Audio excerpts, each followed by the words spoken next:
വൈത്തിരി ഗ്രാമപഞ്ചായത്തിനെ ബാലസൗധ പഞ്ചായത്തായും ഭിന്നശേഷി സൗധ പഞ്ചായത്തായും പ്രഖ്യാപിച്ചു. വൈത്തിരി സഹകരണ ബാങ്ക് പി കുഞ്ഞിക്കണ്ണൻ ഹാളിൽ വെച്ച് നടന്ന ചടങ്ങിൽ വയനാട് ജില്ലാ പഞ്ചായത്ത് വികസന ക്ഷേമകാര്യ standing committee chairman Junaid Kaippani പ്രഖ്യാപനത്തിന്റെ ഉദ്ഘാടനം നടത്തി.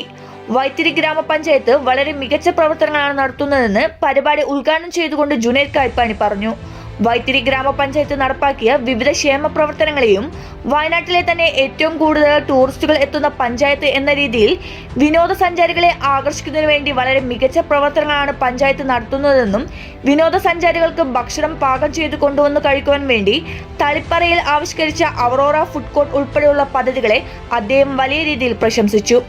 വൈത്തിരി ഗ്രാമപഞ്ചായത്ത് പ്രസിഡന്റ് എം വി വിജേഷ് അധ്യക്ഷത വഹിച്ച ചടങ്ങിൽ പഞ്ചായത്ത് വൈസ് പ്രസിഡന്റ് ഉഷ ജ്യോതിദാസ് സ്വാഗതം പറഞ്ഞു. പഞ്ചായത്ത് സെക്രട്ടറി സജീഷ് ശിവശങ്കർ, പഞ്ചായത്ത് അംഗങ്ങളായ NO Devasya, Sujina VS, Jineesha O, Thomas KK തുടങ്ങിയവർ പരിപാടിയിൽ സംസാരിച്ചു. ന്യൂസ് 1 വൈത്തിരി.